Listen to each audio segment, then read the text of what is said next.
This is the Marketing Boss Podcast, where today's top marketing professionals reveal their best tips, tools, and strategies. And we all become better leaders because of it. And here's your host, video marketing expert, Parshell Houghton. Hey, you guys. Welcome back to another great episode of the Marketing Boss Podcast. I'm Parshell Houghton. Thank you so much for being with me today. I'm really excited about who we have on the show today. Her name is Sheila Steinmark, and she's with the Marketing Operations Group. And I'm really excited about some of the things she's going to talk to us about today, particularly around the topic of experiential marketing or engagement marketing. She's going to also give us some information about the math and the numbers that go behind the creative. So I'm definitely excited about this. To give you guys a little bit of background about Sheila, she is the principal owner of Marketing Operations Group, which is a marketing consulting team that's focused on operations and logistics to increase consumer interactions. They believe that one size offering doesn't fit all brands, and she doesn't pretend to be all things to all brands, which is interesting. She is her best when she's consulting, strategizing, and planning. And most people are amazed by the fact that she's actually a retired Army First Sergeant, which is commendable and definitely worthy of respect. So I'm definitely excited to have you with us today, Sheila. Well, thank you so much. I'm excited to be here. Excellent. Before we jump in, definitely want to thank everyone who's connected with us, the Marketing Boss Podcast, so far on social media. If you'd like to connect, just find me, Parshell Houghton, on Facebook, LinkedIn, and Twitter. Also be sure on LinkedIn to join our private group called the Marketing Boss Club. That's where marketing professionals like you and me can collaborate and grow together. Again, that's the Marketing Boss Club. So come on in and join the fun. So with that said, I would love to jump into this interview with Sheila. Sheila, I'm so intrigued by your background and some of the things that you've been able to do so far. Could you give the listeners a little bit of insight into how you got started in marketing? I actually fell into it. I had never expected to be in marketing. I, believe it or not, started as an administrative manager at Anheuser-Busch after leaving active duty. They wanted me for my military background and for the discipline that I brought. And a couple of months into it, they started a program called the Anheuser-Busch or Budweiser Beer School. And it was a mobile beer school program that went all over the country, teaching consumers about beer and the fact that it is really a food and the way it's handled matters and how to get the best taste out of it. So, of course, everybody talked about it tongue-in-cheek, but it was a hugely successful program in many ways, but it wasn't meeting the client's objectives. There wasn't enough logistical background to it. It was very haphazard at the time. And so my employer at the time, who was the in-house agency for Anheuser-Busch, brought me on board and asked me to take over the program based on my military background. So within the 11 years that I was there, I went from a $2.5 million program to running a $21 million mobile marketing department that included Anheuser-Busch's portfolio of vehicles, but also the Glasso vitamin water tasting vehicles. Worked with a ton of other brands, but at that time it went from Anheuser-Busch, which was Busch Creative Services, to Switch. And after doing that for a while, I moved on to a scrappy little agency just outside of Boston called Gigunda Group. And I was the vice president of operations there. And I got to work with great companies like Procter & Gamble and Kellogg's and General Motors. Some of the things we did there were just so far out of most people's comfort zones. I worked on the Charmin restrooms in Times Square, which is still the number one delivering program to record right now. When we finished that program, it had received 1 billion media impressions. So it's being taught in marketing classes now. I did Tide Loads of Hope, which was an amazing program that really took cause marketing to a new level. So having done some things that were crazy, like the Kellogg's cafe that was just off of Broadway, was a huge success, got tons of media behind it. I moved to Dallas and I ended up starting Marketing Operations Group. And so we have a very small team, but we look at marketing differently. Most people want to talk about the creative and all of the branding. And while that is very, very important, because you can't do a program without having consistent branding and consistent messaging, you also have to look at the avenues and the channels that you're going to use.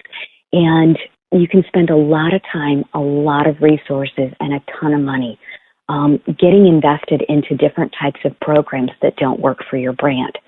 So I was able to teach clients about how to do the math up front. Before you invest dollars, let's do the math and figure out what your objectives are and whether or not the different programs that you're looking at will actually deliver against those. So I do most of it with a scorecard and actually do a weighted value to a lot of things. So that's my starting point with everything is my scorecard. And again, it's how you get consumer interaction and do that through the math and figuring out how many touches it takes, how much time it takes, the level of engagement, all of those things. And clients have been extremely receptive, and I know the consumers have because we've changed buying habits. Wow. I think, this is really, really interesting because I see that there is a lot of strategic thinking that needs to happen before you jump into the creative. And I find this topic really interesting because, I guess for one, because, I have a background in math and numbers and data, but I also love the creative. So this is really intriguing to me. So when it comes to, the scorecard that you're mentioning, what are the types of, factors that are being considered in the planning stage? What are the most important elements that you're looking at with the scorecard that you implement? I always have to look at what the objectives are. So I look at, is it for PR? Is it to change buying habits? Is it consumer interaction? Is it awareness to a brand? All of those types of things. And there are 1,001 different things you can rate it on, but it really needs to ladder back up to the objectives. And then I weight them based on what the importance is of that objective. So if I'm looking at some type of sponsorship, do I get exclusivity?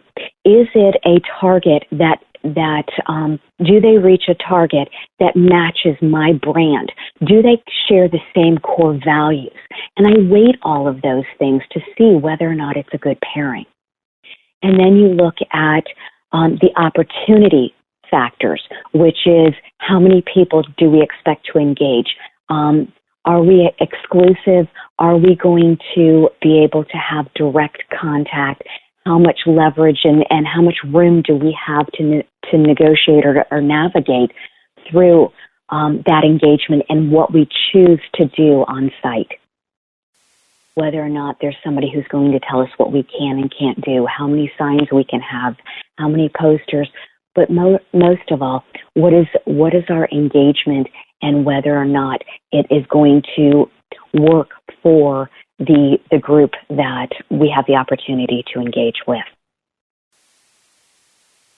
That's so interesting. Yeah, and that type of information up front drives everything.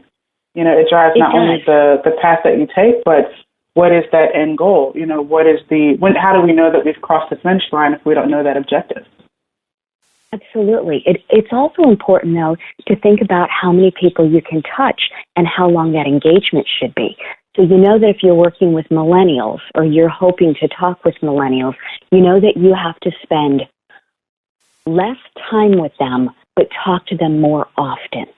And when you're talking to seniors, you tend to talk to them less frequently, but with a more engagement or a higher level of engagement for a longer period of time. And those are things that you have to look at when you're looking at throughput, because if you're looking at a senior population, you're going to get less people through a particular type of engagement versus millennials that you'll have more people run through much quicker, but you might have them repeat. Gotcha. Now, when it comes to experiential marketing, could you, provide some context with that as well? Like, what exactly is that? How do you define that? And, what are some of the elements that you look at to gauge the success of, an experiential, campaign, so to speak? What are the elements that are going into that? Okay. Experiential marketing for me is about creating some type of experience. It can be digitally. For me, my area of expertise is that face-to-face. It is how do you communicate with a consumer or another business and connect with them to actually form a relationship so that they understand that you get them and that you have a place in their life. And a lot of that is done through surprise and delight. It might be something like providing them lunch or dinner or a snack as they're going home on the train at night, allowing them to try a product. It might be sponsoring a concert tour that matters to them. It might be a tour on behalf of an organization that they support. But it's about one-on-one engagement that elevates your brand and drives purchase. That's interesting. Are there any... I'm sorry, go ahead. It can be through events. It can be through fairs, festivals. It can be tours. I love local impact marketing. I think it pays out great returns over some of the others, where you put people in different markets and have them pulse out from that market. It saves you on hotel costs. It saves you on big equipment, and it gives you the opportunity to utilize every part of the day to have meaningful engagements. And it's a much more targeted sample. So I tend to lean that direction, although I've seen pop-ups that work amazing in Times Square, but also in little places like a boutique in Soho or out in San Francisco, having it on a pier. So it goes all over the place, but it is about one-on-one engagement. I love that. And I think as well, when you think about the types of mediums that make that effective, the video is one of those areas that I definitely see as something that's going to continue to grow and to help to bridge and build those types of relationships. What are you seeing in those types of mediums? Is there one that you see that's working better than others? Let's say video versus, a pop-up or something to that effect. What are your thoughts?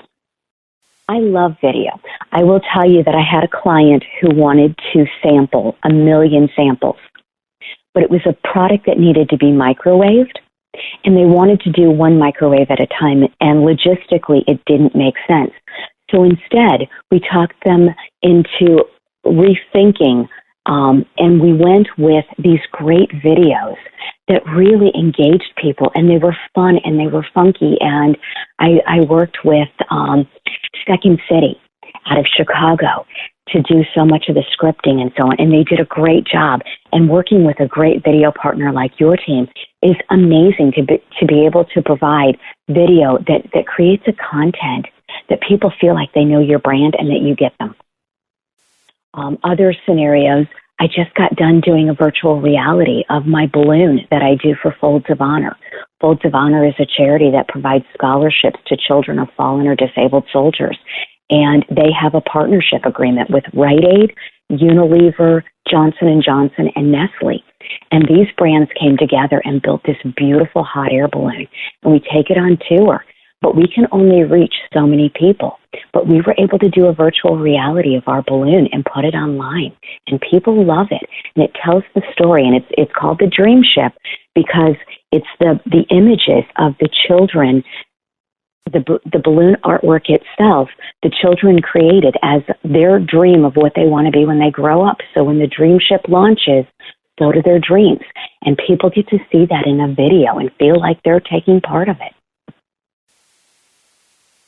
Absolutely. We've seen a lot of really interesting cases and some really great success with how video kind of bridges that gap and really allows for people to be invited into an experience or into even behind the scenes of an office.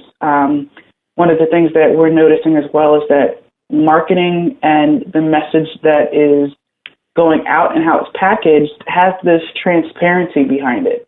You know, this idea of showing, you know, the executive leadership or showing what is actually happening in the warehouse or in the office or behind the scenes. I think that type of access, if you will, is also helping to bridge that gap and to build even better and stronger relationships. I agree. I think one of the other key points, especially for experiential marketing, is that it allows people to discover a brand for themselves, where so many other things, they feel like it's in their face. It gives the brand and those executives an opportunity to put something out there that is genuine to who they are and what they believe, and it allows consumers to find it in their own way and then digest it and share it as they choose. Definitely. Tell me a little bit about, because I know I would definitely want to be sensitive to your time as well. What would you say is the most important elements that businesses and companies should be considering when it comes to engaging their audience? Like if you were to sum it down into one statement, what would you suggest that, you know, they should be definitely doing? You need to make your communications meaningful, engage consumers in ways that surprise and delight them, and be relevant to your consumers by adding value to their lives, by listening to them. I love that. I think that's so key what you just said. We have to listen, because when we listen, we're going to learn what they need. You know, we're going to learn about what they care about, and to be able to fill that gap with the content or the solution that we provide. Absolutely love that. Sheila, I'm so thankful for your time and being with us today. Again, I want to be sensitive to your time as well as the time of the listeners here.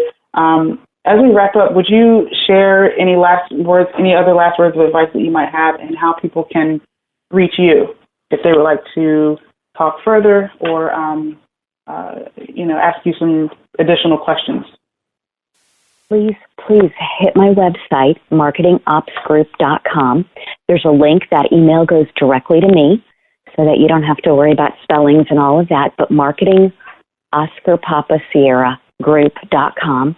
You can find me on LinkedIn, and I have a book coming out in the next couple of weeks, and another one the week or a month later.